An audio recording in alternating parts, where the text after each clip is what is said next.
बोले गोस्वामी जी कहते हैं ना कि दोनों में कोई अंतर नहीं है, युग तो वही है लेकिन स्वरूप बदल गए हैं। अर्थात यदि आप जीवन को देखें तो युग दोनों वही हैं। वो त्रेता था, ये कलयुग है, बस इसमें क्या बदला है। बोले पहले के समय में त्रेता में धोती कुर्ता पहनते थे, तिलक लगाते थे, और अब क्या पहनते हैं, बोले जीन्स पहनते हैं, बूट पहनते हैं महाराज। पहले खड़ाहू पहनते थे, धोती कुर्ता पहनते थे। तो सिर्फ स्वरूप बदला है, जीव नहीं बदला है। मनुष्य वही है, जीव वही है। इसलिए ना त्रेता में अंतर है ना कलयुग में अंतर है, सिर्फ आपके स्वरूप में अंतर है। और माना जाता है ना कि कलयुग में हिंदू के पतन का कारण ही ये 5 या 6 चीजें हैं कि मस्तक तिलकहीन हो गया, मस्तक में अब कोई तिलक धारण नहीं करता है।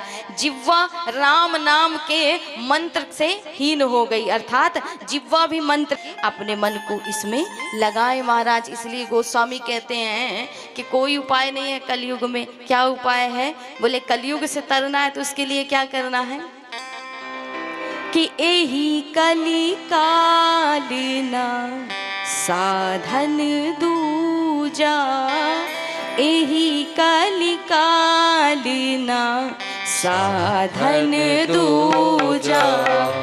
जोग यज्ञ जप तप व्रत पूजा, जोग यज्ञ जप व्रत पूजा।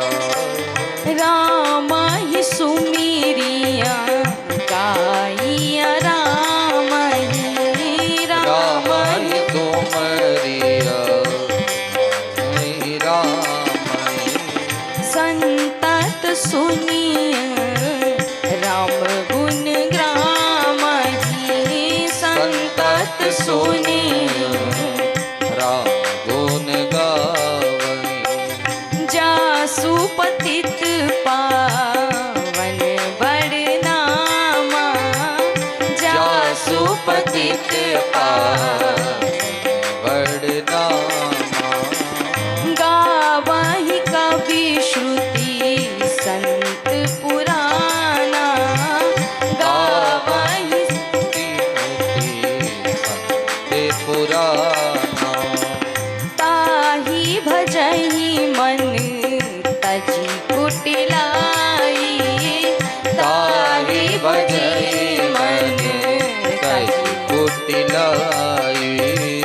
राम भजे गति केहि नहीं पाई, राम भजे गति नहीं पाई।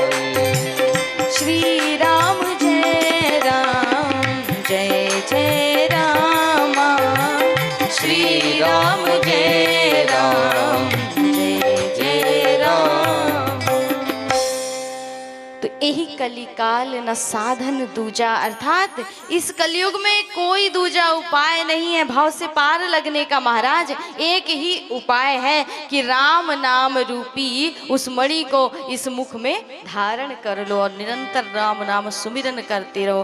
क्योंकि कहा जाता है ना, भगवान श्री विष्णु के 11 नाम अर्थात 11 नाम ऐसे हैं जिनका नित्य सुमिरन यदि आप करते हैं तो आपको सैकड़ों यज्ञ करने का फल प्राप्त होता है और अनजाने में किए गए जितने पाप हैं वो सारे नष्ट हो जाते हैं। तो भगवान विष्णु के 11 नाम हम बता रहे हैं, इनका निरंतर सुमिरन करिए। इससे आपके जीवन में आप नहीं कर पा रहे हो सत्कर्म, यज्ञ नहीं कर पा रहे हो, पुण्य नहीं कर पा रहे हो महाराज, तो आपको वही लाभ होता है भगवान के इन 11 नाम लेने के बाद।